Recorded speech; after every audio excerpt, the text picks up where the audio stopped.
Good afternoon, colleagues. Welcome to the Professional Development Program on National Education Policy.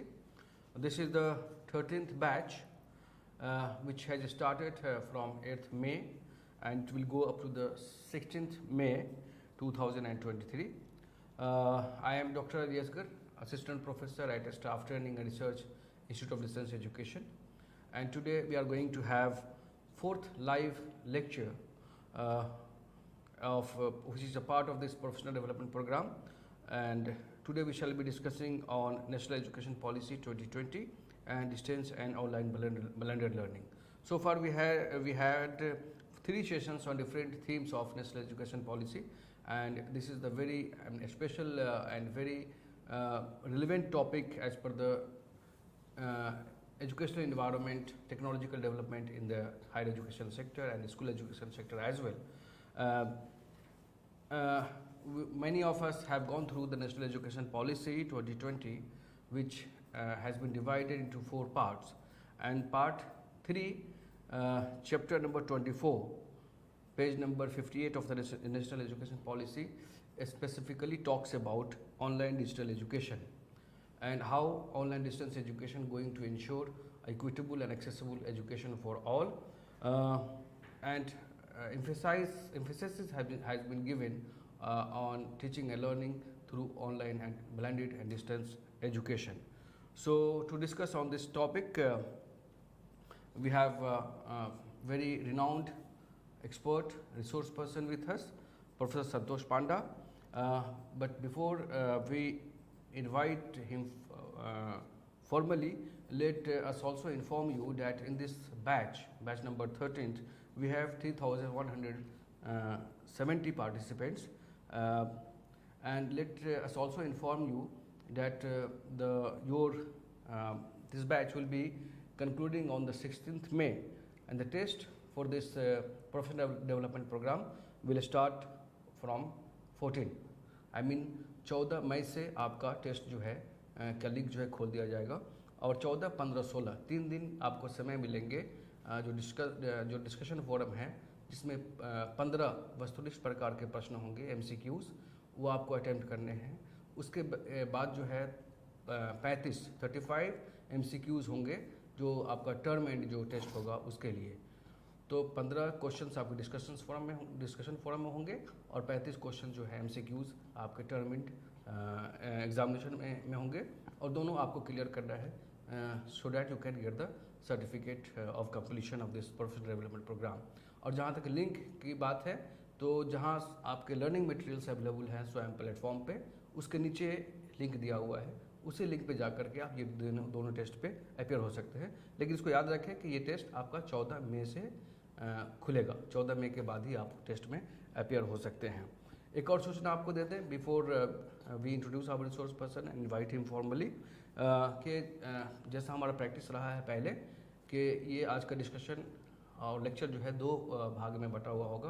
पहले में हमारे resource person आपके साथ जो आज की जो टॉपिक है उस पर अपनी बात रखेंगे, आपके साथ बात साझा करेंगे, और दूसरे हिस्से में जो आपके बहुत सारे प्रश्न हमारे स्वयं प्रभा चैनल पे लाइव पे और यूट्यूब के माध्यम से हमारे को पहुंचता है, उनमें से जो रिलेवेंट प्रश्न होंगे वो हम अपने रिसोर्स पर्सन से सुनेंगे, उनके सामने रखेंगे और उनसे उनका जवाब जो है जानने का प्रयास करेंगे.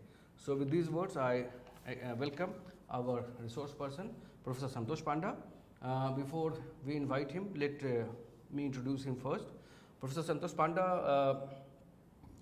1997 से staff training and research institute से जुड़े हुए हैं, इग्नू से, और presently he is a professor in distance education and also director of staff training and research institute of distance education, IGNOU. Sir का जो प्रोफेशनल एक्सपीरियंस है टीचिंग और ट्रेनिंग एंड रिसर्च का लगभग 35 सालों पे फैला हुआ है. 35 सालों से अपनी योगदान जो है शिक्षा के क्षेत्र में सर का रहा है. सर ने MPhil और PhD कुरुक्षेत्र यूनिवर्सिटी से प्राप्त की है एजुकेशन में. उसके अलावा सर ने सर्टिफिकेट किया है EDTV BBC UK से, certificate in online learning from university of Maryland, and full bright post doctorate from United state of America. उसके अलावा सर का कंट्रीब्यूशन मैं आपके साथ साझा करूं. Sir has been chairperson of National Council for Teacher Education. आप सभी को पता है कि एक रेगुलेटरी बॉडी है टीचर एजुकेशन में, जो हाईएस्ट रेगुलेटरी बॉडी है इस देश का, उसके शायद चेयरमैन रहे हैं. उसके अलावा sir has been director of AIU association of Indian universities, founding director of inter university consortium. He has been director Center for Flexible and Distance Learning, University of Southwest Pacific, Fiji, and beside that he has been visiting professor at the University of London, Manchester Metropolitan University, Beijing Normal University, and University of Guadalajara, Mexico. इसके अलावा sir का जो contribution है इतनी ज़्यादा है कि हम यहाँ पर गिना नहीं सकते, लेकिन कुछ खास आपको बता दें कि सर का कंट्रीब्यूशन रिसर्च के एरिया में, रिसर्च पेपर्स इंटरनेशनल और पीयर रिव्यूड जर्नल में सर का काफ़ी पब्लिकेशन हुए हैं. उसके अलावा अबाउट 24 की नोट एड्रेस सर ने जो है वेरियस नेशनल इंटरनेशनल कॉन्फ्रेंसेस में दिए हैं, और convocation almost more than 3 convocation addresses ने डिफरेंट यूनिवर्सिटीज़ में present किए हैं. With these words, I will welcome Professor Santosh Panda, and we shall back you after just 4 to 5 seconds.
So friends, welcome to this presentation. Thank you, Dr. Ali, for introducing me. And friends, welcome to this video SP Live conferencing on NEP-2020, Distance Online and Blended Learning. Basically, I will, because time is about 30 minutes to 45 minutes, so I will focus basically on the provisions of NEP-2020 relating to teaching learning, curriculum, and open and distance learning, online learning, and blended learning. I will move to very recently released NCF 2023, the National Credit Framework in April 2023, and just a few days back we received the National Higher Education Qualifications Framework May 2023. I will talk about that, and we will proceed to open and distance learning and see the status as on today. We have 2020 data which are available, and then we will proceed to the regulations of online and distance learning and then conclude. And if you have any questions, we would be very glad to respond to that. So friends, as you see on your screen, multidisciplinary education, the entire higher education is going to be multidisciplinary. I will show you an example of 4-year undergraduate program for your information, and education has to be holistic. We will discuss. There'll be multiple entry, multiple exit, and therefore largely course-wise registration in the future. And the students and institutions, they need to register in the academic bank of credits, because the credits will be deposited by the students over there, and the students and the institutions could decide how the credits will be redeemed towards award of a certificate, diploma, or degree. Distance online learning and blended learning, that will be our focus today. And education acceleration for the gifted. Gifted will be given more opportunity to accelerate their education, maybe for a dual degree at the same point of time. The dual degree regulation is already in place by the University Grants Commission. Recognition of prior learning is now a reality. At IGNOU, we have been implementing this for quite some time, and now the NCF, National Credit Framework 2023, has given full recognition to RPL, or accreditation of prior learning. Equivalent of courses and qualifications we will discuss a little bit, and there will be equivalency and horizontal and vertical mobility between general education and vocational education and training. Multidisciplinary institutions and multidisciplinary programs. The National Education Policy says, underlines, that the stand-alone institutions like education management, law, engineering, they have to collaborate with multidisciplinary institutions. And the 4-year dual major bachelor's degree, the 4-year undergraduate program, the 4-year teacher education program called Integrated Teacher Education Program will be implemented. There will be the provision of a dual degree. A student can take up at the same point of time 2 degrees. This is the UGC Regulation 2022, the twinning program, dual degree, and joint degree programs. This is the regulation. Please go through the regulation of UGC 2022. Of course, there will be written MOU with partner institutions that they would like to collaborate. In IGNOU, for instance, we have already implemented dual degree program. A student from outside can take up while going through a face-to-face program, can also take up an online program for IGNOU. If an IGNOU student is undertaking 2 programs from IGNOU, there should be a gap of 1 semester, and we have already put 45 programs in the basket that the student can consider for a dual degree. If one is admitting in the January cycle of a year, the other program one has to get admitted in the July cycle of the year. Of course, PhD is not part of the dual degree program. The NEP is talking about multidisciplinary, and therefore in our online and distance learning and blended learning, we have also to gear towards multidisciplinary undergraduate and postgraduate programs. That you see on your screen very quickly, I will just read out for your consideration that instead of STEM, it will be STEAM, science, technology, engineering, art and mathematics. Art education would become compulsory across the board for all professional education, general education, vocational education and training. So far skill-based courses are concerned, they have to be NSQF compliant, National Skill Qualifications Framework compliant, and also the skill-based courses need to be developed in collaboration with industry and people from the business and commerce. And the University Grants Commission has already implemented the policy of appointment of professors of practice.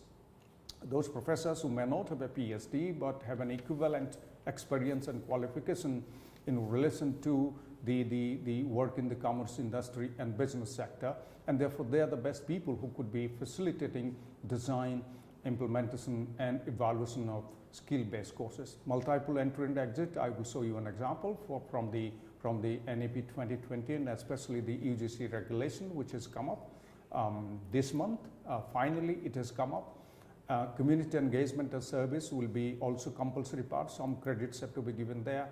Research and internship, if one is continuing for the 4th year, that will be dominated by research as well as internship. Environment and value-based education will also, some components in the curriculum will be there.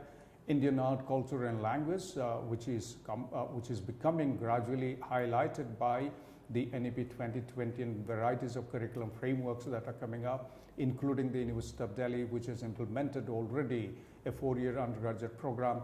The states of Karnataka and especially Madhya Pradesh, they have implemented already from 2020 the 4-year undergraduate program. The fourth year students, graduates are very soon coming up. They will be taking graduation for a 4-year undergraduate program under NEP 2020. There will be skill courses and multidisciplinary and holistic. What you see on your screen is the 4-year undergraduate program which has finally come up. The University of Delhi has implemented with 176 credits, 44 credits a year, but 40 credits is minimum for a year, whether it is certificate, diploma, any 1 year of study will be 40 credits. So 3-year undergraduate program will be 120 credits and 4-year undergraduate program will be 160 credits. There will be almost 50% from the discipline core and rest of the 50% credits will be spread across minor discipline, multidisciplinary courses from other disciplines, ability enhancement courses, skill enhancement courses, value-added courses, summer internship, and of course the fourth year will be dissertation. The national curriculum framework, I must also underline over here, is that if one is undergoing a 3-year undergraduate program, one will get a bachelor's degree. If one is undergoing a 4-year undergraduate program, will get a bachelor's degree with honors. And if one is securing 75% in the 3rd year, goes for the 4th year research, then of course one will be pursuing a bachelor's degree with honors and research. And 75% in the 4th year would be leading to a 1-year master's program or a direct entry to the PhD program. So friends, National Credit Framework, April 2023, that has come out because that will be applicable to all, including open and distance learning, general education, vocational education and training, professional education, and all the professional councils that are there. I have been the chairperson of the National Council for Teacher Education, which is a professional program. Now, vis-a-vis NEP 2020, implementing the 4-year integrated teacher education program all over the country. IGNOU has also gone ahead in implementing the 4-year integrated teacher education program. So the National Credit Framework 2023 expresses everything. Everything means students' learning outcomes in terms of credits. A credit is nothing but achievement of students' learning outcomes at certain level, at certain standards.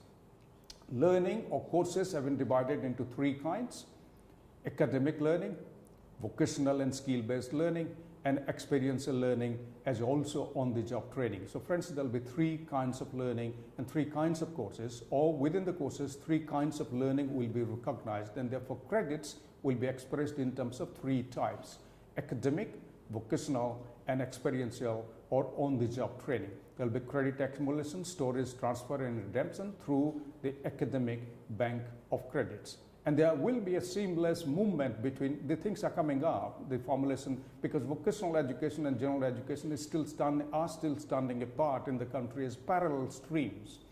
Now things are being worked out vis-a-vis NCVET, National Council for Vocational Education Training, and the collaboration between Minister of Skilling and Entrepreneurship and Minister of Education of Government of India, that there will be a seamless horizontal and vertical mobility between general higher education and vocational education in the country. And everything will be operationalized through the academic bank of credits. We will devote a few minutes on that immediately.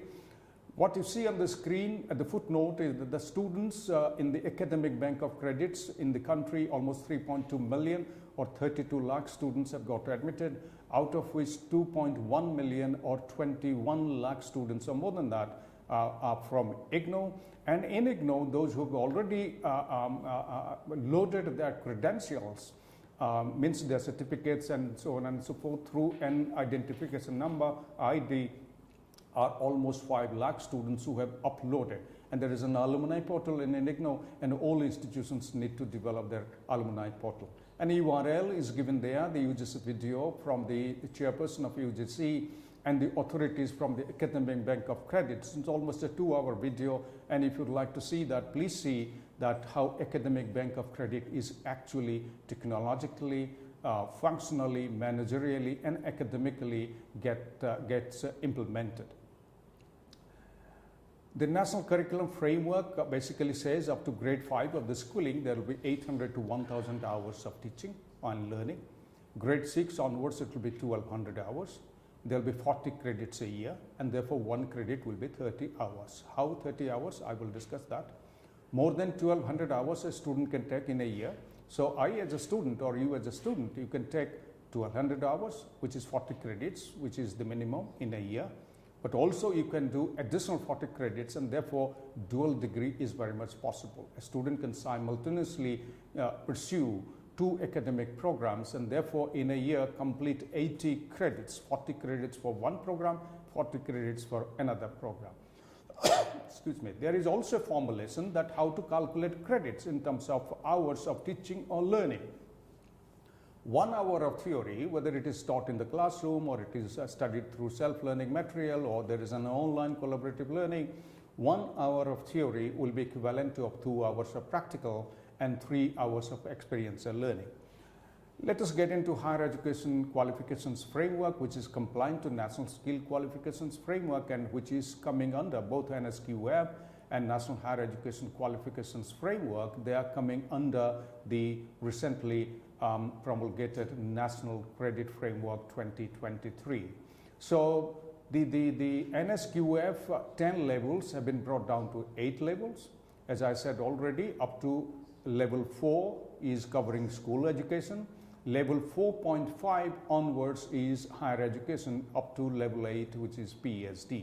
So level 4.5, first year of undergraduate education, one can do 40 credits, take a certificate, get out of the institution, do some job for a few years and then come back to complete the second year of 40 credits, get a diploma and still go to the world of work and come back to do the third year with 40 credits, and the process continues. Because today I could access this new National Higher Education Qualifications Framework, which has been circulated just 2 days back. Finally, earlier the draft was there. So what you see on your screen is the draft, and which is almost equivalent to the final document which has come out. So level 4.5, as you see on your screen, this is undergraduate certificate. The program duration is the first year, 2 semesters, and the student has to, completing this, has to do, instead of 4 credits written over there, has to do 4 credits of a job-related course to get into the world of work, and can come back to do level 5, which is undergraduate diploma, which is also for 1 year, and a student of 40 credits, and the student can complete a 4-year credits relating to a particular job to take up that job. The third year again is 40 credits, the 4th year, and it goes on like that. And when you come to level 5.5 is up to 4th year. So in level 5.5, you will find that there is inclusion of the 4-year undergraduate program, which completes a level 5.5. Level 6, when you go to the bachelor's degree with a, level 5.5, you will find the 3-year undergraduate program. And level 6, you are getting into a 40 credits, completing 160 credits, you will get a bachelor's degree with honors and research. So bachelor's degree, honors, and with research, the program duration, of course, will be 4 years. And level 6 will be a postgraduate diploma or the first year of the master's degree. And the program duration will be of 2 years, the 4 semesters, and 3 years of bachelor's degree, BA, BSc, BCom, can get into a 2 years master's degree, and those who have a 4 years BA, BSc, BCom will get into a 1-year master's degree.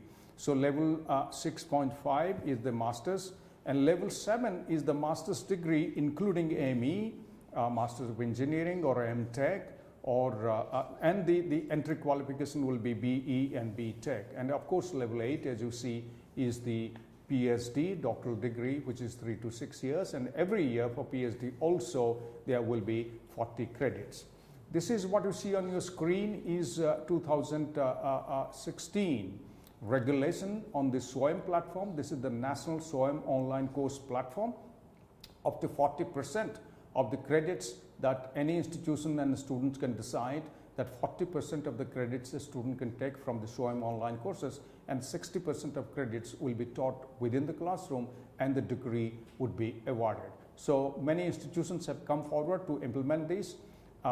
This comprises of 4 quadrants or 4 specifications within which that the student has to proceed, and these 4 components are compulsory. Quadrant 1 is e-tutorial, video, audio. Quadrant 2 is the digital content or e-content. Quadrant 3 is the web-based resources, additional links, including discussion forum.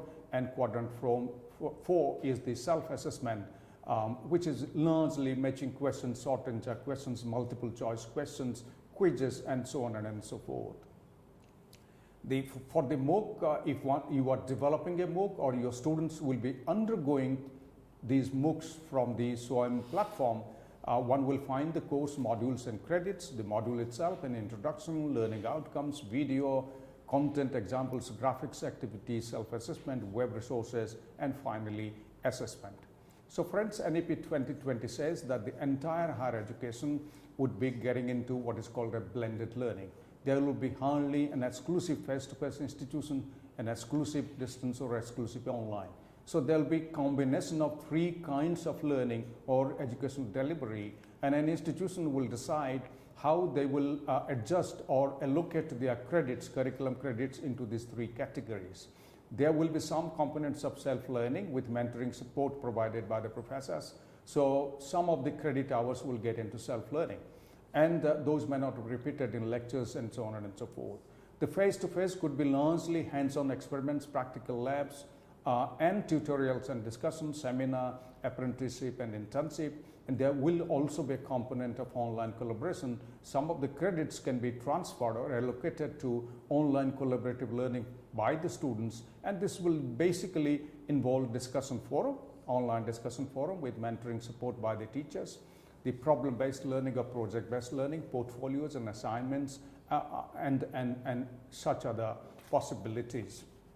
Now friends, to conclude this point on credits and academic bank of credits, that the colleges and university will have 15 hours of classroom teaching plus 15 hours of students' work, which is all missing over there, which got deleted. 15 hours of classroom teaching and 15 hours of additional work of students' presentation in seminars, students' activities, students' assignment, students' engagement in projects and sports activities, extracurricular activities, all put together 30 hours. So one credit is 30 hours in the face-to-face situation, and one credit is 30 hours of student learning in open and distance learning.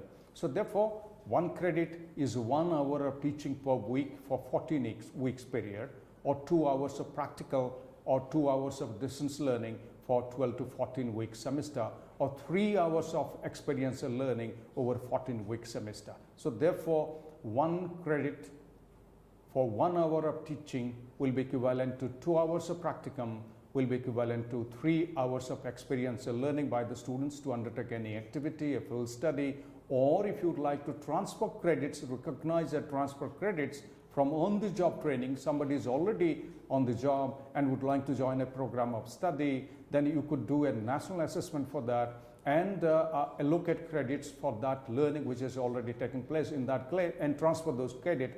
In that case, that one credit will be considered as 3 hours of experiential learning, which is equivalent to 1 hour of classroom lecture. So all institutions and students need to register in the Academic Bank of Credits, which is the national depository, and accumulate and deposit credits. And for the time being, it is valid for 7 years. It may be extended in the future, maybe. So the institution which will be awarding the minimum of 50% of credits to the students will be awarding the degree. That would simply mean that a student can take 50% of credits from one institution and 50% of credits from other cluster colleges or institutions within the city, another college, or through SWAYAM or open and distance learning, IGNOU, a dual degree program that IGNOU has already implemented. So friends, let's get into higher education and open and distance learning a little bit under access and equity, because the NEP 2020 says that we will reach up to 50% of gross enrollment ratio, which is about 27-28% now. So if 50% we have to achieve gross enrollment ratio in higher education, then certainly open and distance learning would be more appropriate to spread that and to achieve that goal. There will be other institutions which will be joining in on the screen that you will see. You will study, pause the video later and study it, but to conclude this PowerPoint, I will say that by 2020 we had universities, almost more than 1,043 universities, colleges 42,343, and standalone institutions, those who offer diploma technical, diploma nursing, diploma teacher training, etc., almost 12,000 institutions. And these institutions, so far gross enrollment ratio is concerned, which is now almost, it was 2020, 27%, it might have increased 1%, 28% by now. 26 or 27% male, female 27%. In fact, the gross enrollment ratio for females is higher than the males that you will see. And for SC, no less, it is 23.4% and ST 18%, which is a good achievement over the last 6, 7, 8 years. Faculty-wise enrollment, almost 39 million students, or 3.9 crore students which are admitted, 51% male, 49% female, and it goes on like that. And so far social status is concerned, scheduled caste 14-15%, scheduled tribe 5-6%, OBC 37%, Muslim minority 5.5 to 6%, other minority 2.3, almost 65, 66, 67% is actually from disadvantaged community of the society, which is an excellent development. We generally don't appreciate this, but the data are in front of you. When you calculate or add on OBC, other backward caste, it shoots up to 66, 67% from the disadvantaged sections of the community. We probably have a misunderstanding that largely the advantaged sections of the community are in higher education, but the data speaks something very different. Enrollment in, when we compare conventional and distance education enrollment, 1967-68, we had almost 1.3 million, 13 lakh students, out of which 8 to 9,000 were distance education students. When you come to 2019-20, you will find almost 3.9 million students, or 39 crore students. 3.9 crore students, or 39 million students are in higher education, out of which 4.2 million, or 43 lakh students are in distance education, which comes to about 10 to 11%. So 11% of distance education students is an excellent achievement in comparison to international standards elsewhere. So program and gender-wise enrollment in open and distance learning 2020, these are all Ministry of Education report 2021. You have the largest enrollment in undergraduate programs, and followed by postgraduate programs, and followed by diploma, and then followed by postgraduate diploma, then in certificate programs, then integrated programs, PhD, and finally MPhil programs. So friends, now let's get into the other side of the story, that how technology is facilitating general higher education, and more so open and distance learning. That's what NEP talks about. NEP says there will be no distinction between formal education, open and distance learning, and blended learning in the country. All are equivalent, and therefore the matter will settle for once for all. And that's how the regulation for open and distance learning, that I will discuss a little later, justifies that. So, and number two, it says the entire higher education will go for blended learning. There hardly will be any exclusive face-to-face distance or online, and institutions need to gear towards that. Why? To facilitate students, for curriculum flexibility, for diversified delivery strategies, as also to achieve quality teaching and learning. But for a student-centered education, to provide more flexibility to the students, that's the idea. And therefore, a whole lot of technologies will be coming in. Of course, technological developments that you see on your screen are already there. Gyan Darshan TV channel, Gyan Bani radio channel. We have 12 FM radio stations, 32 television channels of Swayam Prabha, 5 channels which are given for education, which IGNOU is dealing with, and IGNOU eGyan course, and National Repository of Print, Audio and Video, which is available free of cost to the people all over the world. EPG Pathsala from the University Grants Commission. InflibNet, the National Digital Library, is also there. NPTEL for engineering, which is a part of the SWAYAM program platform for engineering, IIT Madras, IIT Delhi, Kanpur joining together, implementing that. As I've been discussing, the SWAYAM national platform, which is a 4-quadrant approach, is already there. And these facilitations are for the whole country. And open and distance learning, more particularly, the Indira Gandhi National Open University is using these to the maximum. And most of these, including the SWAYAM, eGyan course, Gyan Bani, television channels, and of late the NME ICT, National Mission for Education through Information and Communication Technology of Government of India, Minister of Education, is now headquartered at IGNOU. So IGNOU is almost handling most of these as national coordinator in the country today. And the digital provisions at IGNOU, if I can refer to, we have ESLM, print in PDF, audio and video, available through eGyan course. QR code based course access is provided to the students. Students can download through their mobile and access the QR code and download their resources, audio and video. There is synchronous, asynchronous broadcasting and interaction through 24/7 Gyan Darshan channel and Swayamprabha TV. Right now we are telecasting this program through Swayamprabha, and there is an interaction through the YouTube or Swayamprabha Interactive, through which you will be putting questions also. Online learner support through WEAS platform, WEAS platform that we have web-enabled academic support platform that we already have at IGNOU, which is doing very well. Course content offerings through Swayam, for instance, out of 3,000 plus courses, IGNOU itself has contributed 193 of late till date courses to Swayam. And IGNOU courses are also taken by more than 120 universities in the country, including IIM Bangalore, Hyderabad Central University, Tezpur Central University, Pondicherry Central University, just to list a few. And program delivery through Moodle LMS, we have the Moodle platform from the beginning. Moodle 1.0 was there, now Moodle 4.2 is available. All our programs, online programs, including eVidya Bharati, and Goal Gayana, they're available through the Moodle platform. We are offering 43 online programs through the Moodle platform from the Center for Online Education, where I'm sitting and presenting, and almost 11,000 students who have got admitted to online programs.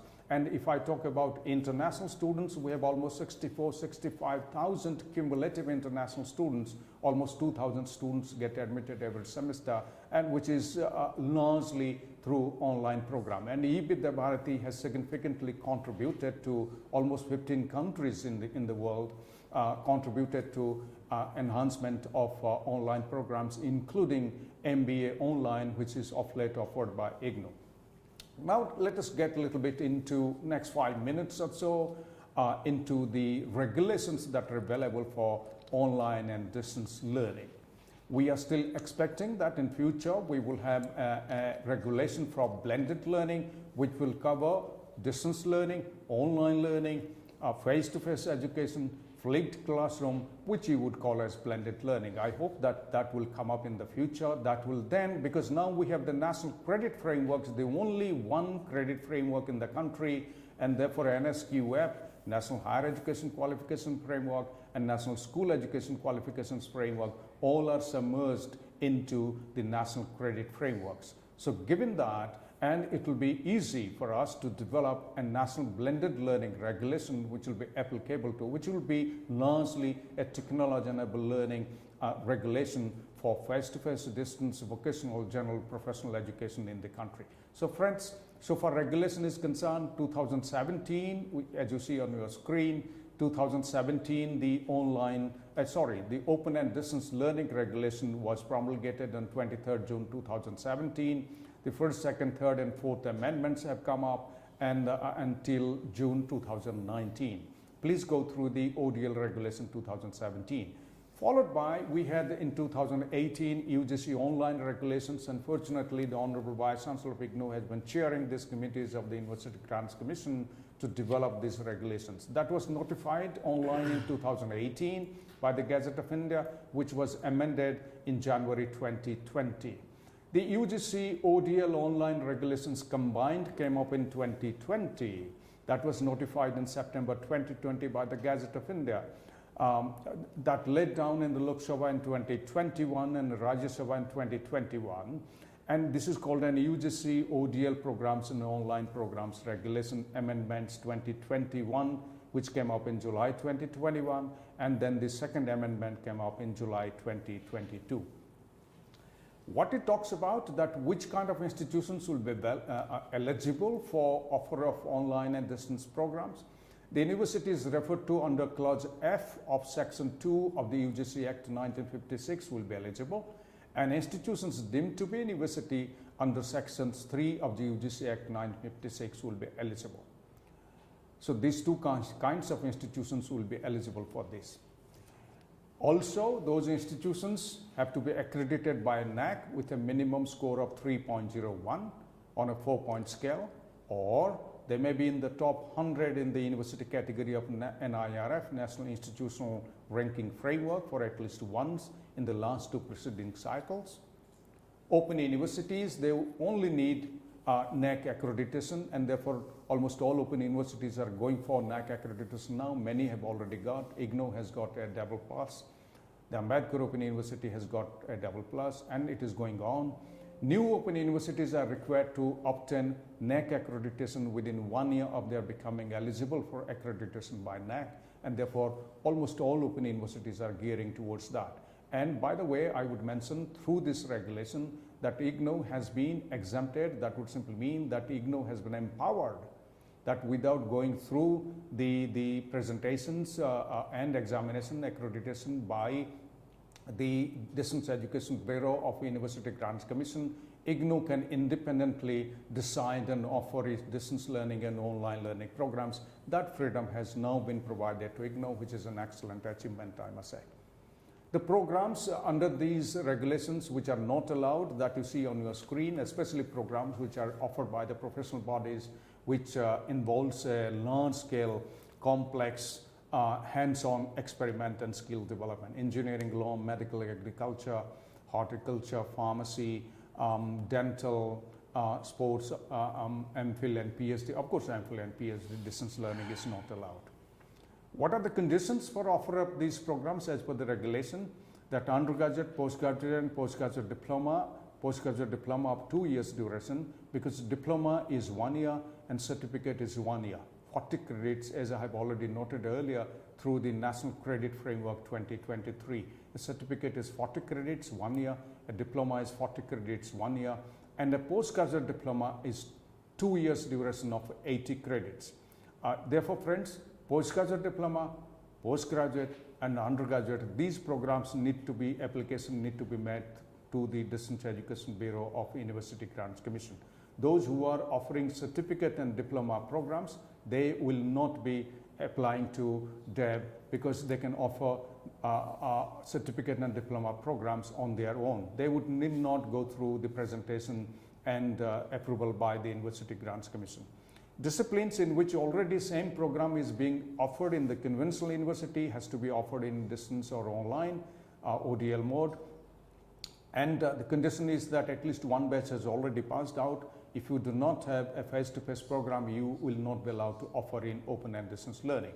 But for online learning, for instance, like IGNOU, that program must have been offered as an ODL program, and therefore one can go for online learning. I hope that these regulations may change in the future, that some of the innovative programs which do not exist at all, either in conventional university or through open and distance learning, should be allowed to offer through distance learning and online learning.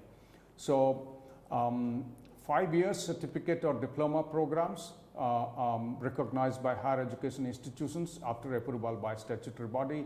So certificate and diploma one can go ahead to offer without the approval of the University Grants Commission. There is complete equivalency, the NEP-2020 as well as DEV regulations, and 3, that National Credit Framework April 2023 and National Higher Education Qualifications Framework May to 2023. Please go through the documents that have clearly now underlined once for all that there is equivalency of all programs irrespective of their delivery modes. Now you can interpret whether face-to-face, distance, online, flipped or blended, all will be equivalent. So equivalency in the regulation of 2020 and amendment 2022, the proposed ODL programs shall be equivalent to the corresponding same programs in the conventional mode once for all. This has been clarified, provided they have the same entry-level qualifications, the same curriculum, same teaching learning scheme, same pattern of question papers, examination and term and examination, same pass or fail criteria.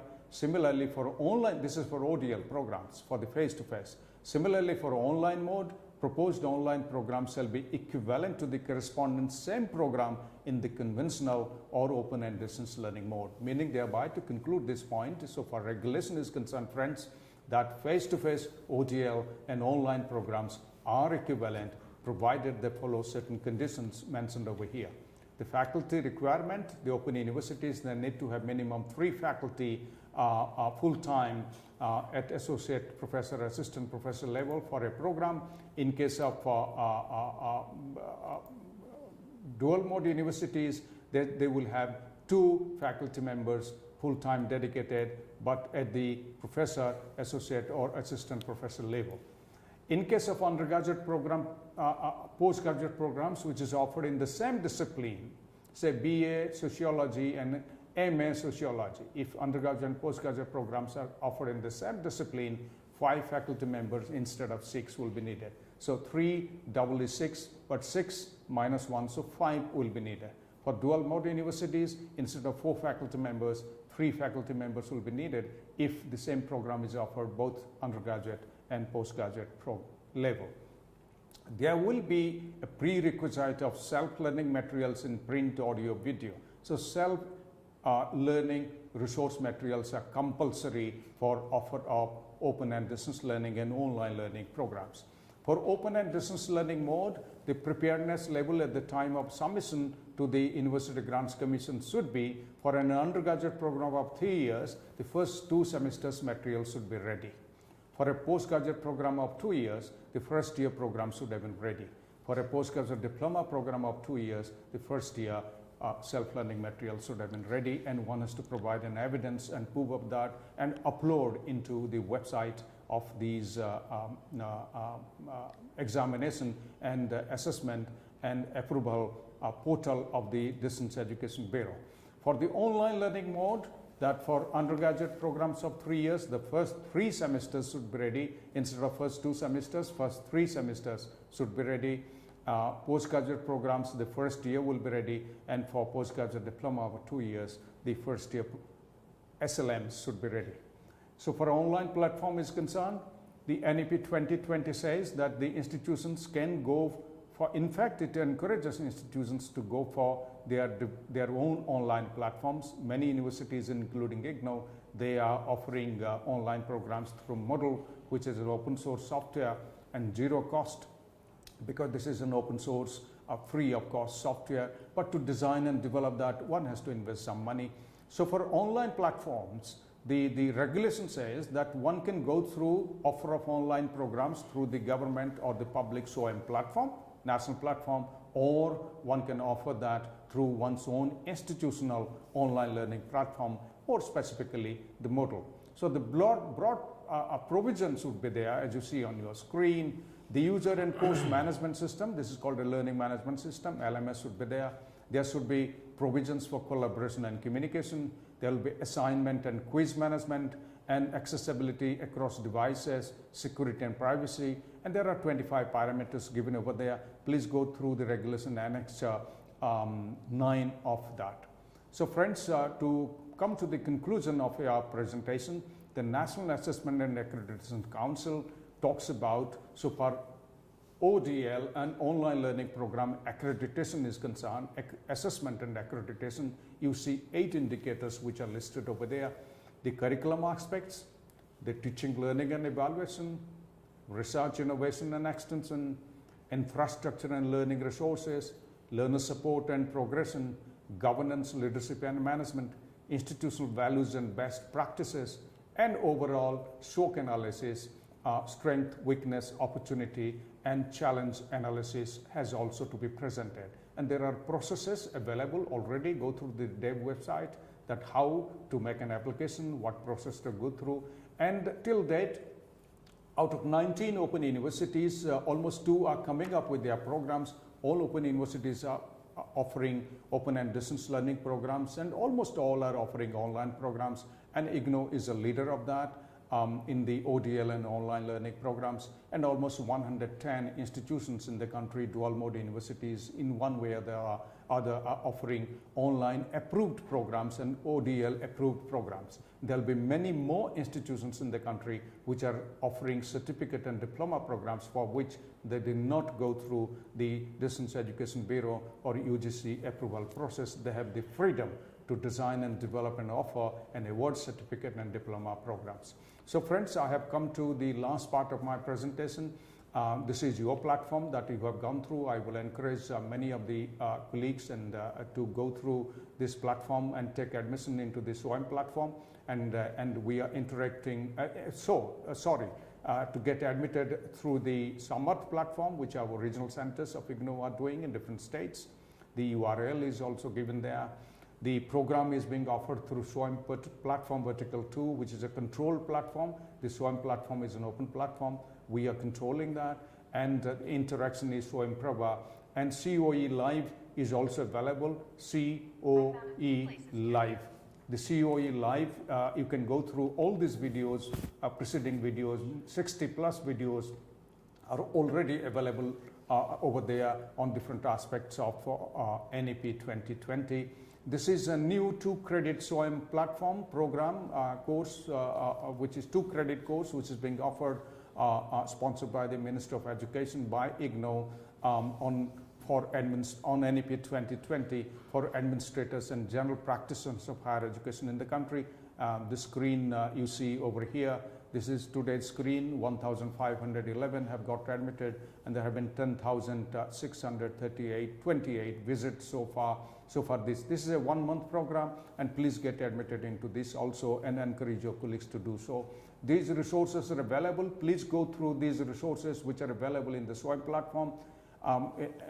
Available in English as well as Hindi. These 14 modules are available, and we have almost 32, 34 videos which are available, and now we have added more. Almost 60 plus videos are available, including Dr. Kasturirangan, who was chair of the National Education Policy Drafting Committee, UGC chairman, AICT chairman, AIU Secretary General, NAC chairman, NCERT director.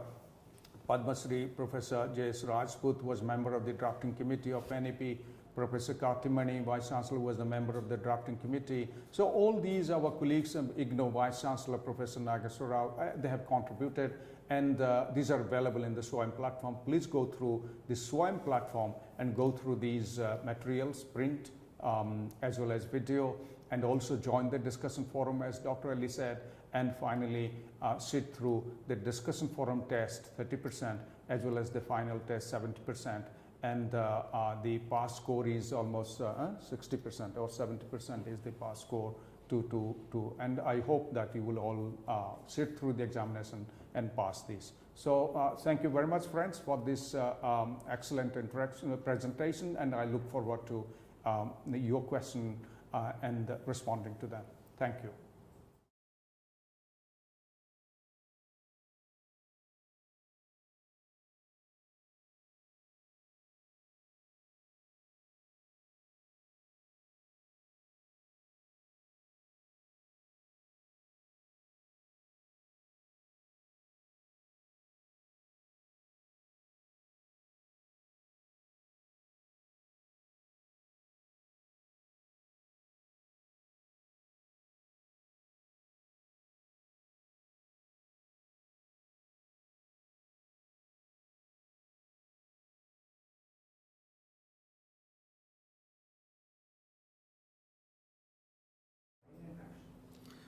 Thank you so much, sir, for an elaborate presentation and a very interesting, covering a very interesting areas of national education policy, especially in the context of online blended learning and digital education.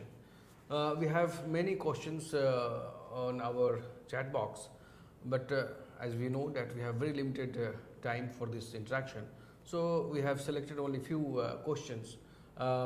First, let me inform you all that as I announced earlier, test will be open from 14 to 16 May, and we have one question, that is any you can what time you can appear? You can appear any time once the test is open for your consumptions.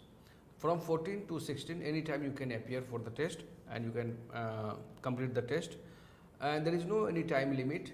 Like in discussion forum, you will get 15 questions. There is no time limit to complete the test. And again, similarly in a terminal examination, you shall be given 15, 20, 35 MCQs, and there is no time limit. I think 70% is the scoring that one has to get to pass this.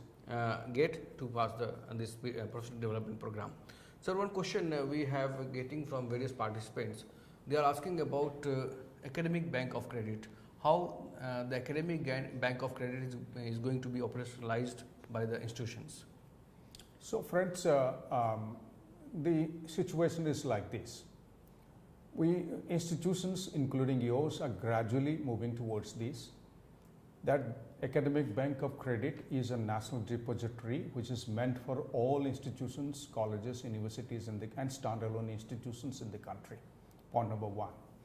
Point number two, your institution and your current students should get admitted into the academic bank of credits. Institution will get an identification number and each student will get an identification number. So then only the students' credentials and credits earned will be deposited in the academic bank credits, course-wise, discipline-wise, level-wise, certificate, diploma, degree, first year, second year, third year. So the courses of different disciplines, I'm taking courses 50% from my own discipline, the rest 50% I'm taking from varieties of others, including skill development, ability enhancement, my internship, my research courses, and courses from other disciplines. These all will be deposited in the academic bank of credits. So since this has been implemented from last year and it will not be applicable post facto, that somebody who has earned credits in 2020, that will not be considered. So this will be for these students which are currently going through, those who are getting admitted into academic bank of credits. Their credits will remain there for 7 years. And the student and the institution, of course, you will help your students to decide whether the students will take a certificate and go out and of your institution and do a job for 1 year and come back, and student will get a certificate of 40 credits and then come back to your institution or to any other institution to complete another 40 credits, complete a diploma, go back to the job and come back for the third year to complete the 3 years of study, 120 credits, and the credits will be deposited, continue to be deposited in his or her bank of credits.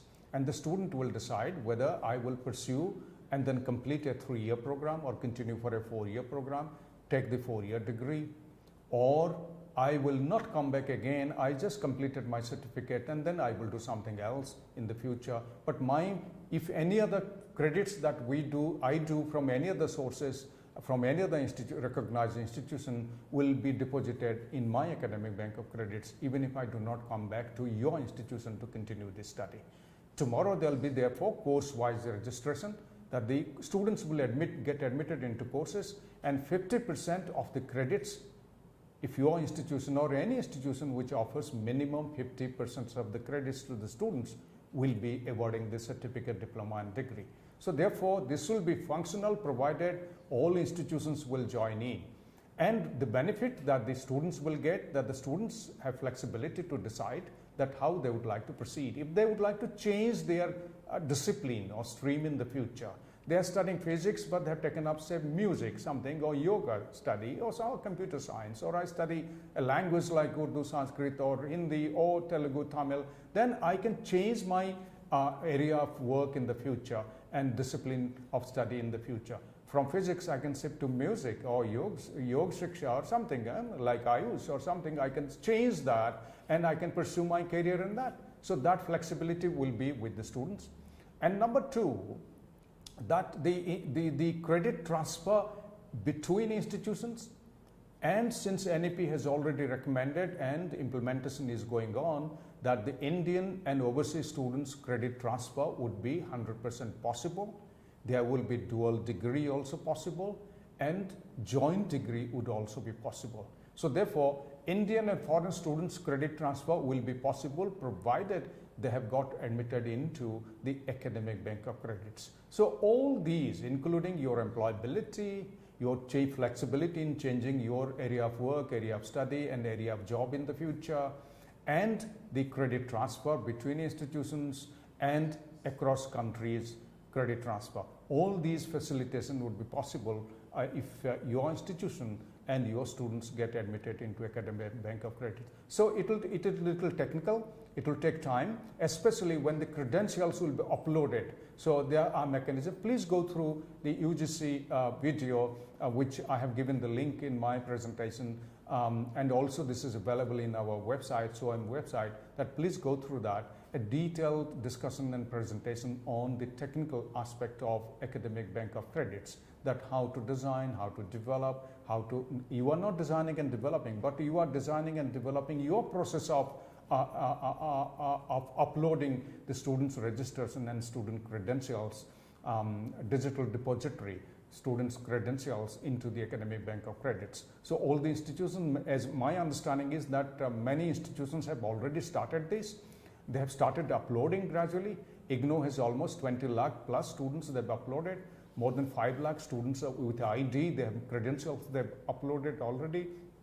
And those students will get benefit. If all students come forward, all institutions come forward, then it will be a very, very easy process. So initially it will take time. Initially it will be more technical. Initially it needs capacity building and training and facilitation, hand-holding of institutions, how to go about it. But once it is done, it will be extremely easy for institutions and students for credit transfer. Once you deposit, all the institutions can see a student's credential, and therefore they would decide whether they would like to do a credit transfer or not. Of course, credit and credit equivalency and a level of credit and standard of the credit, they'll be governed by the qualifications framework, NSQF, Higher Education Qualification Framework, at the school level, National School Education Qualifications Framework. So therefore, once that level equivalency is there, credit transfer will become easy.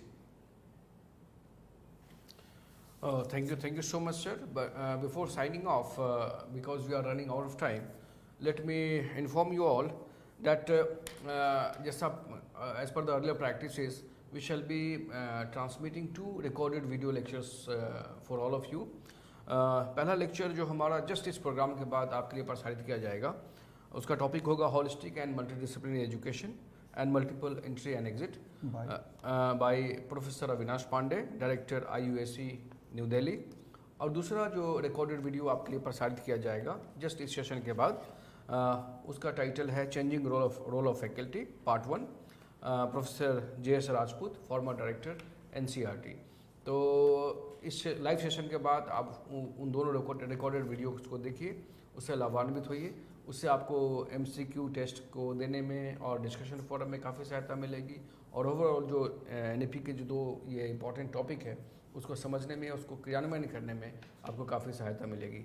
इसी के साथ अपने resource person professor Santosh पांडा का धन्यवाद ज्ञापन करते हुए हम आप सभी से आज्ञा लेते हैं. बहुत बहुत धन्यवाद.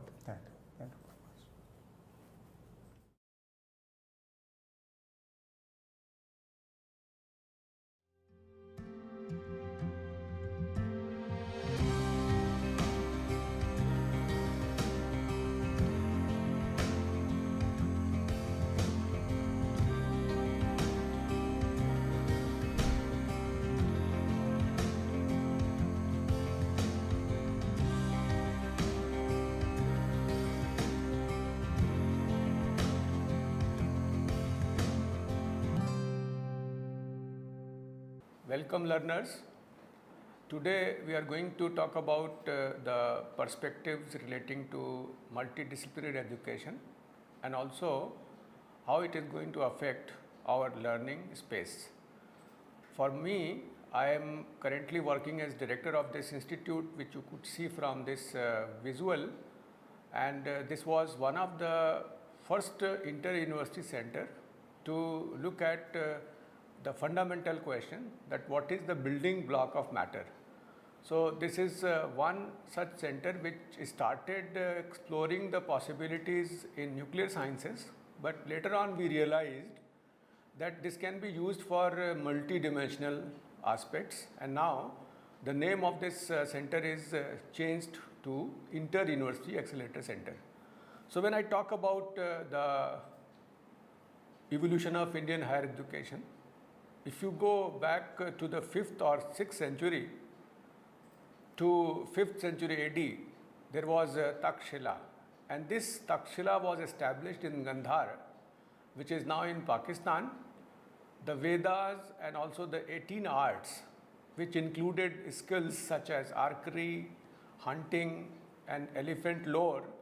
They were taught in these school of learnings, law schools, medical school, and school of military science. The Ayurvedic healer Charak, he studied at Takshila. Arthashastra by Chanakya Kautilya was also composed at Takshila. It is not me, but you can see it from Wikipedia. The University of Nalanda, which was during the 5th century to 12th century in India, it has the greatest achievement of ancient period in the field of education. It was one of the world's first residential universities, and about 10,000 students, 2,000 teachers, they were on the campus, and the faculty-student ratio is unimaginable. It was 1:5. The library was a 9-storied building, and meticulous copies of texts were produced and preserved in this library. Students in those days, they studied science, astronomy, medicine, and logic as diligently as they applied themselves to metaphysics, philosophy, Sankhya, Yoga Shastra, the Vedas, and the scriptures of Buddhism. Likewise, they also studied the foreign policy philosophy, transcending the ethnic and national boundaries, and because of that, that seat of learning attracted pupils and scholars from Korea, Japan, China, Tibet, Indonesia, Persia, Turkey, and other parts of the globe. Nalanda represents the concept of university of the ancient period, and somehow we missed.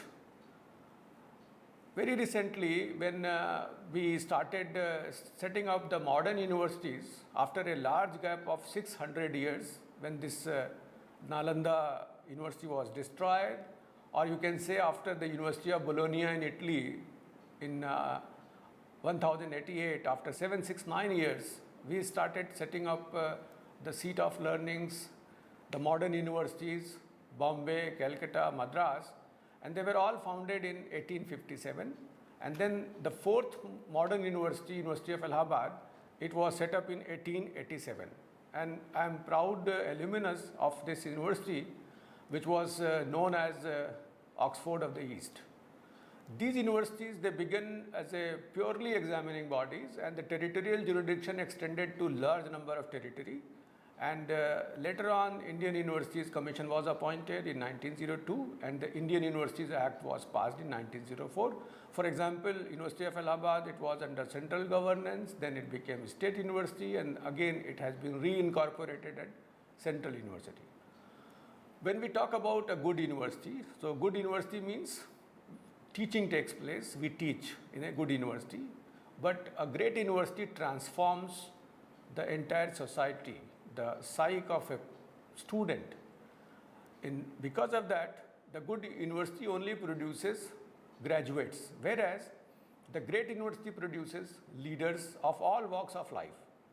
So the quality, culture, and adaptability should be an attempt to answer to the question of competitiveness in higher education, for which we have started working again, and this new education policy 2020 talks about many such things, and I will be talking only about multidisciplinary education, how we can have multiple entry and exit to the different programs.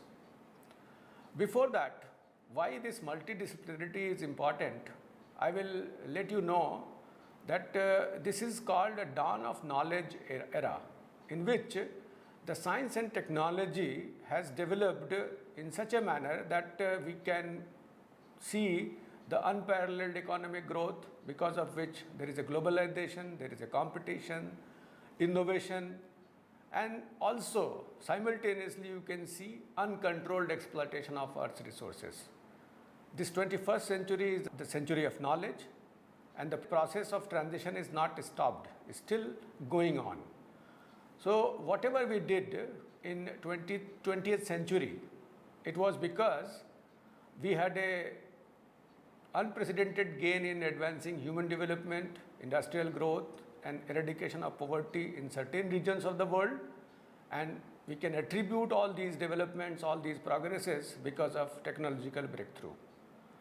But I will let you know why this role of science and technology need to be recalibrated at this juncture when we are ushering to the new era.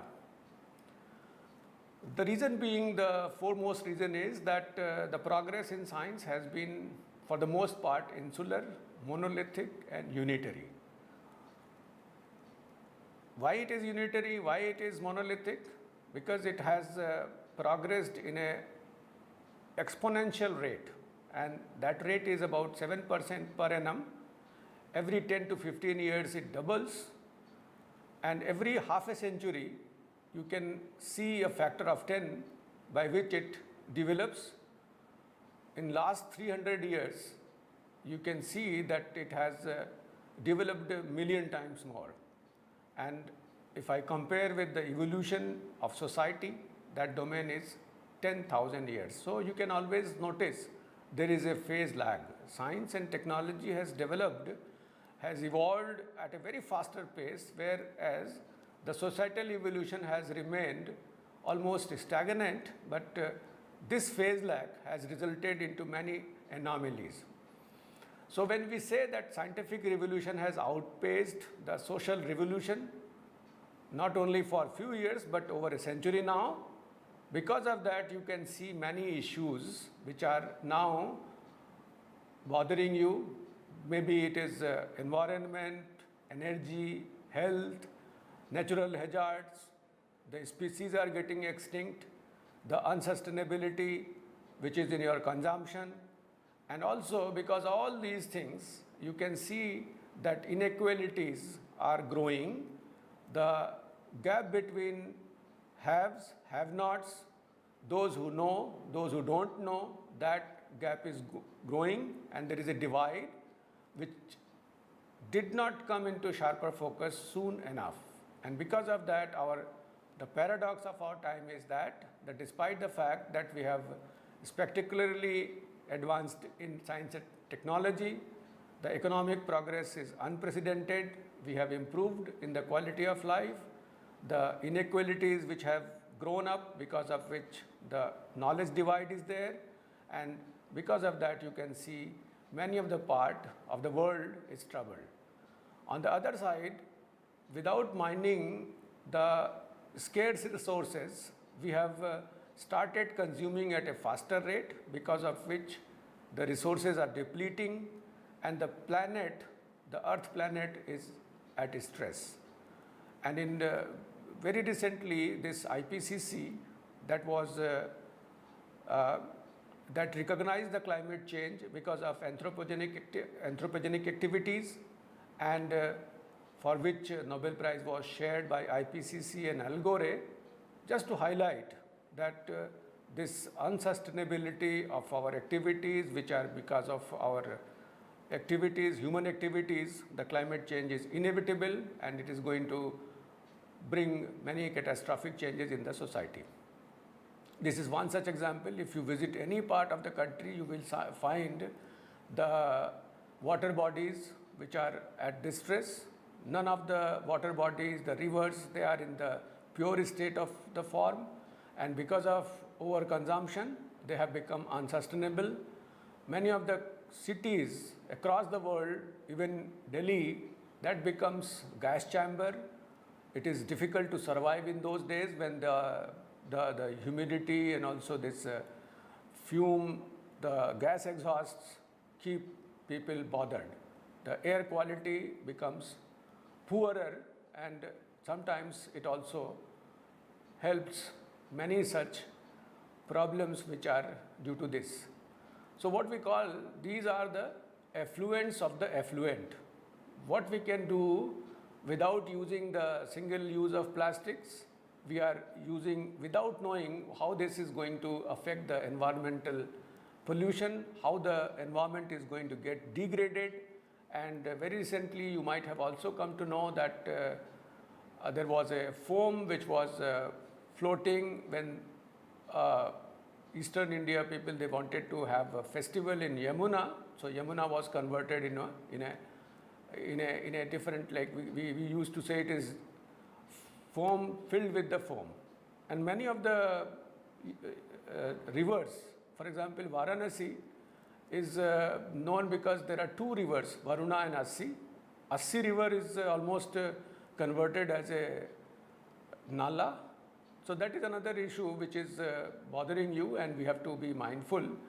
The other important thing is the health and human being, they are affected because of epidemics, because of several terminal diseases, and because of the quality of life. The aging population is on the higher side, but we are not able to sustain their activities, and this is one such area in which we need to worry, and that is many of the species, they are getting extinct. So why this is happening, we need to look at this part, and because of that we have to have the phase lag which is there between societal lag and also societal evolution, and also the technological development need to be minimized to make people understand that we have to work for the sustainability of this earth. Another important dimension which has been added is because of the shrinking time domains. Way back in 1830, when Faraday discovered about the Faraday's law, it took more than 50 years to get it implemented in terms of some kind of technology, electricity. The DNA model which was proposed by Watson-Crick, 20 years took for genetic engineering to take forward. Very recently, when carbon nanotube by Ijima came in 1991, within 10 years it got implemented in logic circuits. So what you can notice that in the last 30 years, and if you compare the last 15 years, 5,000 years, the last 30 years are the years which have generated more new information as compared to the previous 5,000 years. So that is another area in which the time domain has shrunk, and you could see the number of different revolutions which took place when mechanical production started, the first industrial revolution, then second industrial revolution, then the third industrial revolution, and now we are at the brink of the fourth industrial revolution, which is based on cyber physical systems. So at the end of 18th century, this industrial revolution 1.0 came. Beginning of the century, this 2.0, 70s, 3.0, today it is 4.0, and the complexity level is increasing. The other important thing is that when we started working with the basic telephone, it took 75 years to reach to 100 million customers, but the games which are coming, the online activities which are going, in 1 month we can reach to 100 million customers. So that is another shrinking the domain, and for this, the changes which are there due to the fourth industrial revolution, we need to have different kind of employability skills. So these skills are necessary to survive in 21st century, because the trouble which is there, the troubled world, because of this knowledge gap, because of the galloping consumption. So the violence and terror, changing skill sets, the employability requirements, lifelong learning necessity, changing the learner profile, be it family structure from joint family to nuclear families to large number of demographic dividend which is due to which gives you the adolescent concerns, and also the growth of knowledge which I have just exemplified, the changed work environment, people have become tech savvy. We have to look at different ways by which we can access information, and also assessment can be done, and that necessitates the changes in our curriculum or pedagogy. We are also requiring different kind of thinking skills. It was not only rote learning which was predominantly utilized by the learners. We have to experiment, we have to compare, we have to invent, we have to go for critiquing, we have to go for interrogating, we have to go for judging. So these are some of the higher order thinking skills which need to be worked out, and you could see the earlier pedagogy heavily relied on the lower level of competencies, that was remembering, understanding, applying. So they were the lowest level of competencies. But in coming days, when we talk about the new higher thinking skills, we need to know about how we can analyze, how we can evaluate, how we can create. Creativity should be there, and because of that, we need to change in the assessment forms.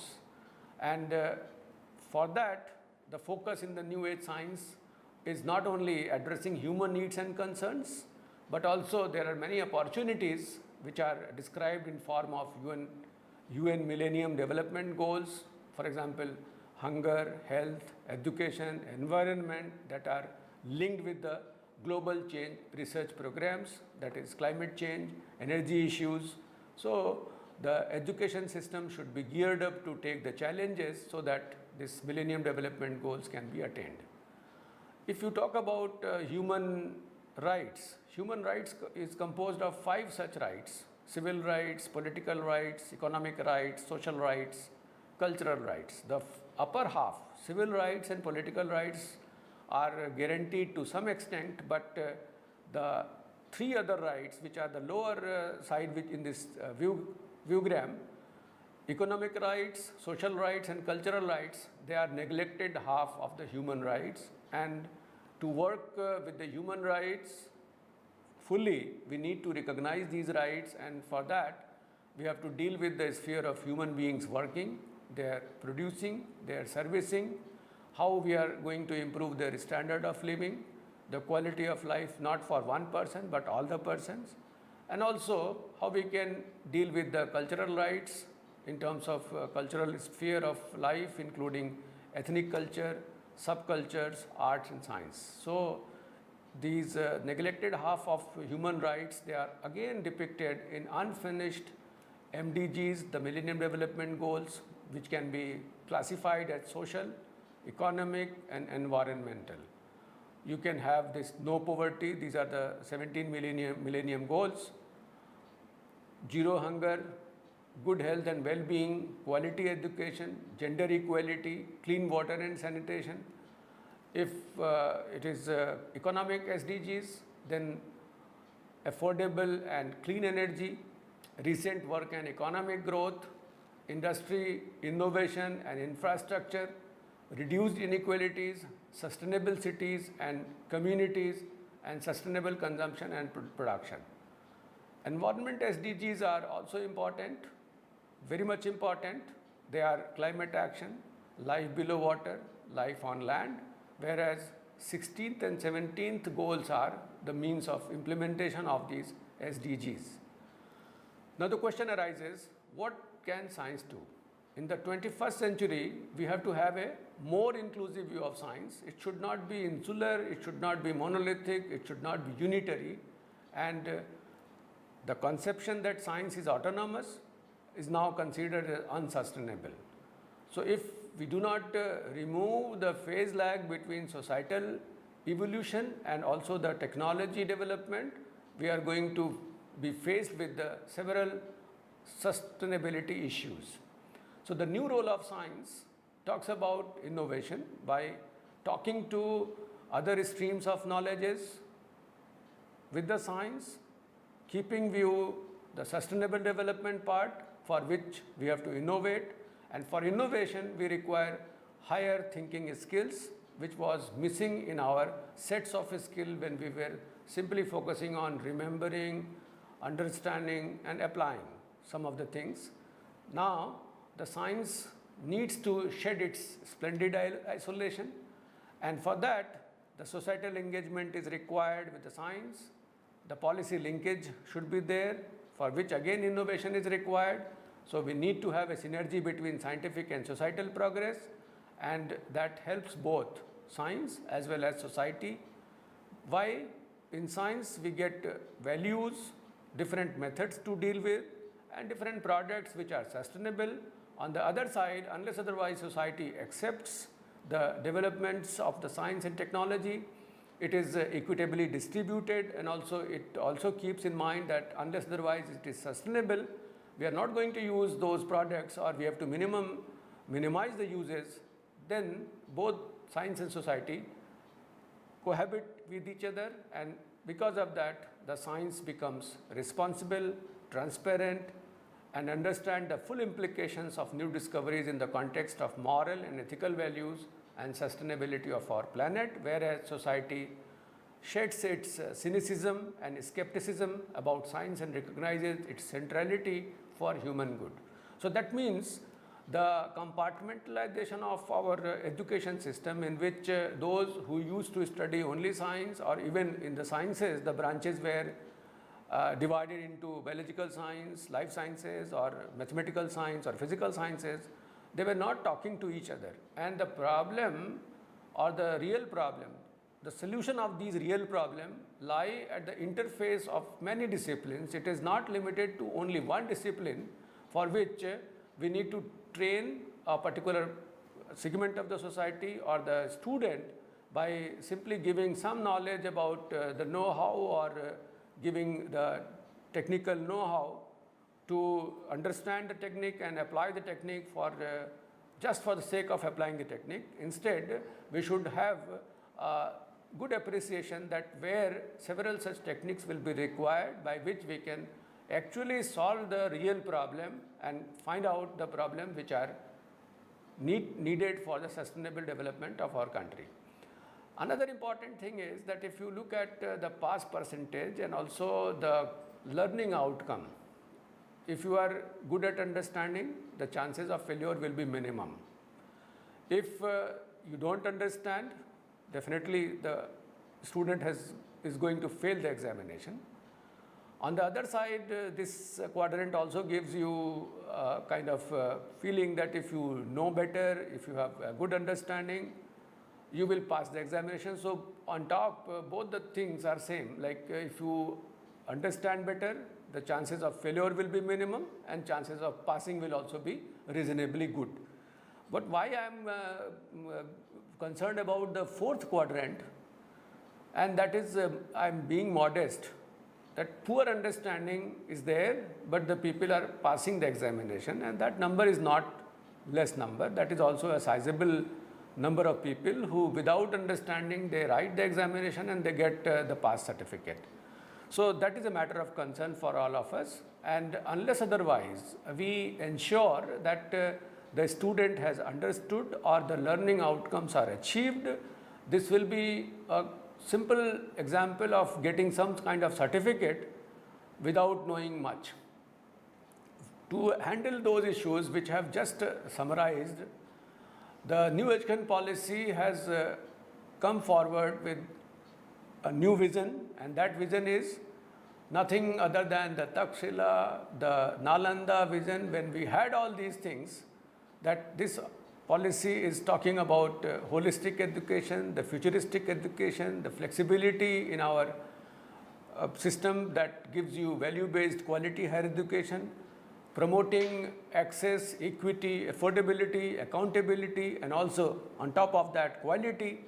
Everything is required for developing good, thoughtful, well-rounded and creative individuals by enabling them to develop their character, ethical and constitutional values, intellectual curiosity, scientific temper, creativity and spirit of service.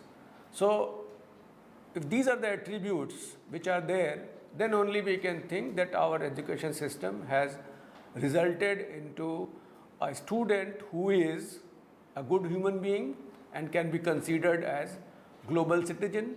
So the concept of Vasudhaiva Kutumbakam is only possible if we have well-rounded individuals who are trained for their values, for their all-round development, with having all kind of intellectual curiosity, and that is what is needed out of this system.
Welcome learners.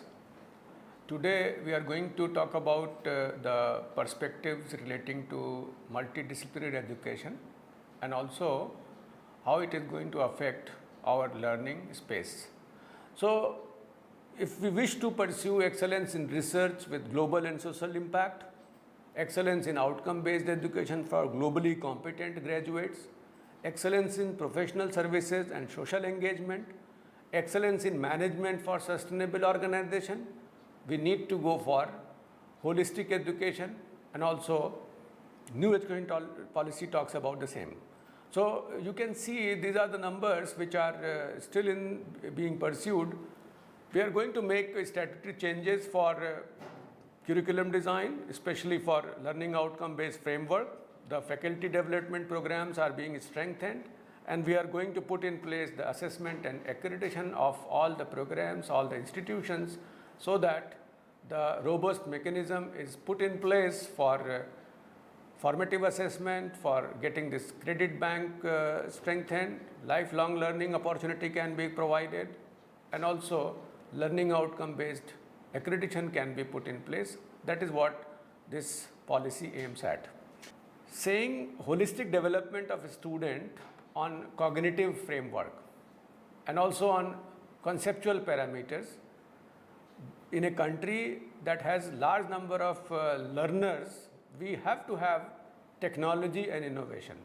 Unless otherwise, the student's holistic development is ensured by recognizing or identifying the unique capability of each student.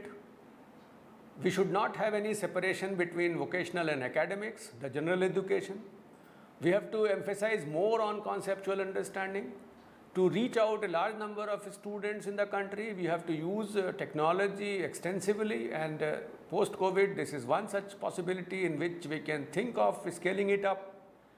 The learning environment should also be flexible, because learning, relearning, or sometimes we can say that skilling, upskilling, reskilling, unskilling, these are required because the employability depends on different kind of evolving structure which is coming up in terms of Industry 4.0, and for that the critical thinking and creativity is considered to be the topmost for higher education institutions. Should not be limited only to the low level of competencies. We should move to high level of competencies, and then only we can have respect for diversity and for the local concept. So there must be the concern for inclusion in curriculum, pedagogy, and also the policy. The quality is one such important framework which need to be emphasized, and be it institutions, be it your pedagogy, be it the learning system, the learning communities, everywhere, entire framework should look at the universalization. There must not be a gap in knowledge or a gap in the performance in one spatio-temporal frame. For example, in one part of the country, if we are lacking in quality, we are not doing justice to the HEI. And for that, we have to start understanding what the differences are there in different kind of educational strategies. We were teacher-centered till date, but we should go for student-centered. Whatever a student requires, we have to provide them. For example, there are issues relating to the problem-based issues, the information gathering, only we are collecting information and passing it on to the students, the learners. The discipline-based curriculum is again kind of impediment for the problem solving issues, so we should have integrated approach. Community based, what the community needs, accordingly we have to provide them all those things. We need to put many electives depending on the requirements of a learner, the employability skills which he need to put in emphasis, that should be given, and also systematic strategies regarding the other forms of learning should be put in place. And in that sense, the descriptors for learning outcome progression is, from a curriculum, we should know what is the course learning outcome, what is the program learning outcome, how the graduate profile shall be populated based on these learning outcomes. And this framework talks about everything, the outcomes and also the supporting assessment evaluation ways by which the feedback is provided through improvements so that the mission can be achieved for the courses learning outcomes, the student outcomes. If we clearly define what is the program outcome, what is the course outcome, and they are assessed not summative assessment but by way of formative assessment, the student can improve and student can move towards the higher level of competencies, and this is what is required, for which the continual quality improvement is a must. From student side, it is not that only HEIs depend on the instructors. The student should also participate as an active learner, and they should come prepared for each class. So for that, the flipped classroom can be an opportunity for them, so that beforehand they have gone through the video lectures or the material, and then they are clearing the doubt inside the class, or they are discussing the things from the perspective of high level of competencies instead of going for the rote learning. So they have to contribute by teaching others, they have to actively participate, they have to take risk, they have to learn from instructors and sometimes classmates. Generally, learning takes place outside the classroom when we discuss, when we resolve some of the issues which we could not understand during the class. The ethics is also important because we have to respect, we have to trust, and we have to be open. If we don't know something, definitely we have to come out and we have to tell that this part is not known to me. And also, the learning commitment is there, only then you can go for the continual improvement. This action learning formula, action learning is having several such components. Acquiring knowledge is one part. Sometimes when we learn accidentally, so that is called experiential learning. We have done something, we have noticed that by doing this we get this kind of change. We work in a group and then we learn in that group, and then sometimes some complex problems are given. For solving those problems, if we have insightful questioning, if suppose I am asking the same question which is there, which is already been asked in your question papers, the student will never ever go for insightful or active learning way. So learning occurs through program knowledge, which is already there in form of your curriculum. Traditional instructions are the routine questions, describe this, explain this, state and prove something. But on top of that, at least 30% of the question should come from insightful questioning, which is new to the learner, new to the examinee in the classroom.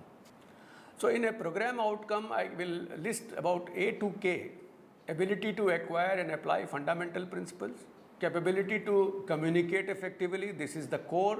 Even if you are graduated from a good institution, you need to communicate effectively. Acquisition of technical competence in specialized areas, ability to identify, formulate and model the problems, and then find solutions, not necessarily only engineering solutions, but many other solutions are there. Ability to conduct research in chosen field, understanding of importance of sustainability and cost effectiveness, which I have already just explained why this sustainability is important. Understanding and commitment to professional and ethical responsibilities. Because this is I 4.0, we are going to work in a virtual space, so we have to have the ability to work effectively as an individual, as a member, as a leader in a team, and sometimes the team is a virtual team. Ability to be multi-skilled engineer or good technical knowledge, management, leadership and entrepreneurial skills. Awareness of the social, cultural, global, environmental responsibilities as an engineer and also as a professional. Capability and enthusiasm for self-improvement through continuous professional development and lifelong learning. So these are A to K, these are considered to be the program outcomes, and we have to translate these in terms of our own curricula, our own subject. I have taken example from engineering background, but it can be for different disciplines as well. So in case of outcome-based education curricula, it is the program objective, the program outcome, the course outcome, and performance indicators need to be spelled. It is objective and outcome driven. It is not that something is memorized and at the end you get score 100% marks or 90% marks, but you don't know how to solve the problem. So it is centered around the needs of the students and the stakeholders. So that differentiates from the traditional way of learning if I compare it with the outcome-based learning. So every learning outcome is intentional. It is not that something which has accidentally come to me. So it should be intentionally designed in such a manner that learning outcome becomes the suitable performance indicator, and for which we need to put the program objectives and program outcomes well defined, formulated based on the attainments, maybe during the course of the duration, which can be from 3 to 5 years. So outcomes, they address the knowledge, skills and attitudes that need to be attained by a student. Teaching learning method may have to be integrated to include definite delivery method to complement the traditional lecturing method, and there are variety of ways by which the program prepares a student for their career and professional accomplishments. They must be with in consistence with the institution missions, and they should involve the constituents or the stakeholders as an evidence. So program outcomes which I have just listed, skills, knowledge and behavior attitude, the outcomes are from A to K. What we have decided in our curriculum, the multiple entry, multiple exit, that first few years after your graduation, the graduates need to perform certain actions, certain jobs, certain activities, and they are equipped with all those tools, all those skills which are required for the local needs or global needs, or from the viewpoint of the vision of institution, or for different kind of stakeholders, those who are going to employ you or for whom we are going to work. So the PEOs, which are program educational objectives, they are feedback format. We collect the data from stakeholders, whether that particular student has fulfilled those requirements or not, whether he is employable to your institution or not, to what extent they have attained those PEOs, what kind of review, what kind of mid-correction is required so that the quality can be put in place. And this is again because of this Washington Accord, this accreditation agencies of the country, they are based on attributes. National Board of Accreditation, they look the possibility for learning outcome based accreditation of the programs. So if you talk about the different levels of Bloom and the program outcomes, I have taken few examples. If I go by the basic things like remember, understand, apply, analyze, evaluate. So these low level of competencies, remember, understand, and then on top of that you can apply, you can analyze, you can evaluate, you can define the program outcomes, that where we are going to apply the knowledge, how we are going to solve the problem, how we are going to design or develop the solutions, and that solutions are not only limited to one particular discipline, but it is lying on the interface of many disciplines, and for that we need to involve many disciplines in the curriculum. And we are supposed to get assessed the program as well as the course. Student surveys are done, the individual and focus group interviews takes place, peer evaluations, self-evaluations, student profiles. Variety of ways are there by which we can assess the success of outcome-based education, for which we have formulated one national higher education quality framework for making it globally recognized and there are different levels which demand different kind of skills. For example, level 5, level 6 to level 10, different kind of skills and their composition is required. At level 5, we may be only interested in cognitive skills that are required to identify, analyze and synthesize information from range of sources. Whereas at level 10, that is PhD, the cognitive and technical skills, they are required for conceptualizing, designing and implementing research to generate original knowledge. So you can see how these different skills that are required to perform and accomplish tasks vary from level 5 to level 10. And if it comes to the definition of the qualification which you will be getting at different levels, so level 5 means UG certificate, which is 1 year duration, number of semesters may be 2. So that is what is prescribed and that is going to be implemented as National Higher Education Quality Framework. 6 is UG diploma, 7 is the degree which you get, bachelor's degree, honors or research, then 8 PG diploma, 9 is master's degree, and 10, level 10 is doctoral degree. So the conventional degree 10 plus 2 plus 3, after that we used to had this BSc of 3 years, MSc of 2 years and PhD of at least 3 years, that has been given or split for different entry and exit, for which the credit requirements are also prescribed. The type of qualification and the credit requirements for different levels is also described, and this is entry, exit, re-entry and lateral entry kind of thing, in which after entering into higher education institution, after level 5 you can exit, after level 6 you can also exit, and there is a possibility at entry again at 5 level through different verticals. If you are coming from a vocational education stream, if you are coming from a skills framework, you can get inducted into general education and vice versa.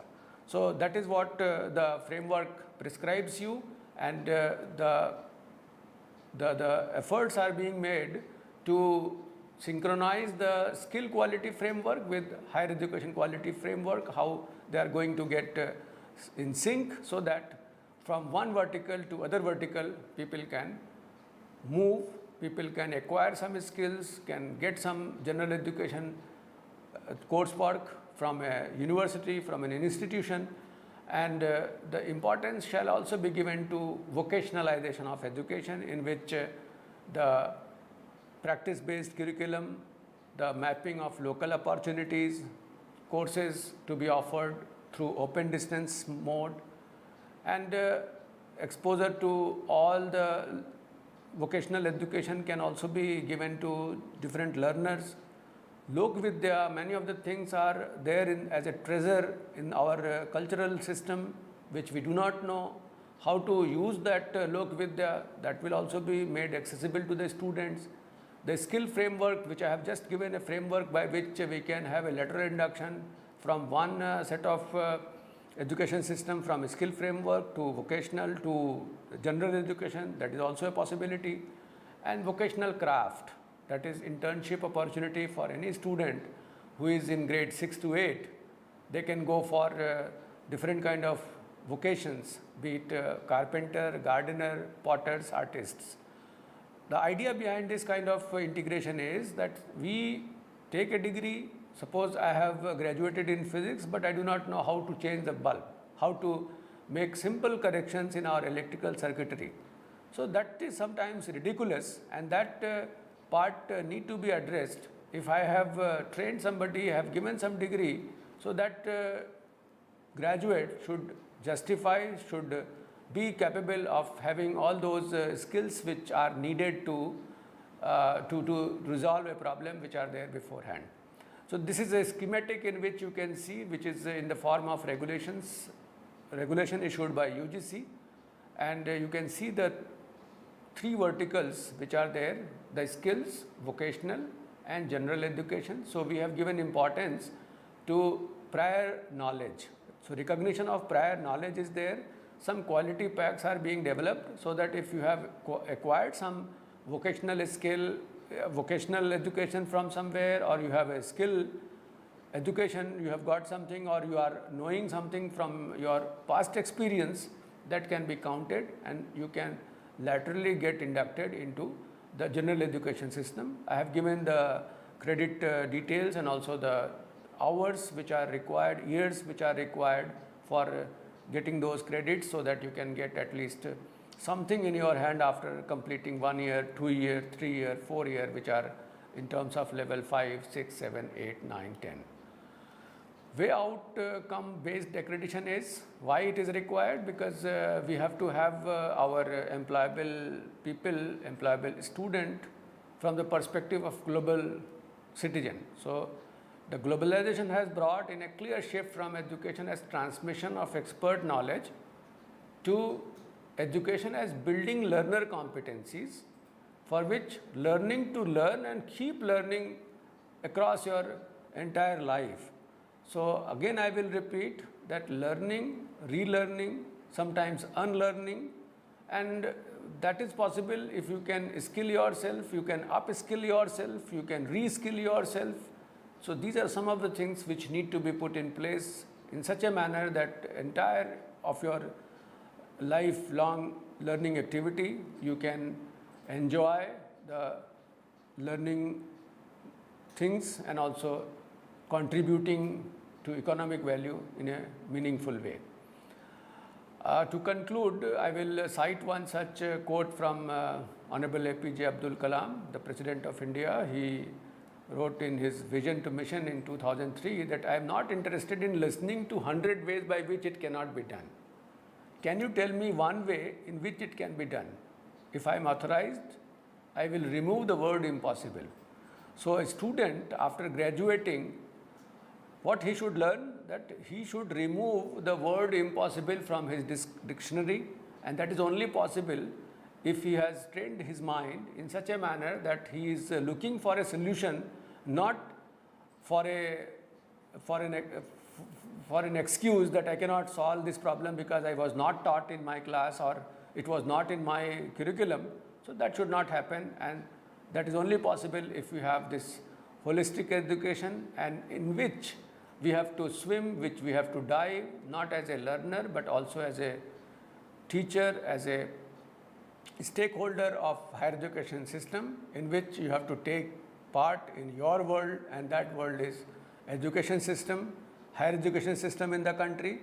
We have to regain the past glories which we had in form of our seats of learning, be it Takshila, be it Nalanda. So governing our mind and feeling the power of the world of the senses, struggling to regain your self-control, we need to know what is going to be a fulfilling activity for the world. So we have to work through devotion, and which pays off more greatly than work through ambition. So there is a difference. We can be ambitious, but on top of that, we need to be devoted, and only a devoted person can have these attributes fulfilled. So these are some of the things which need to be put in place. Thank you very much for patient listening. Thank you.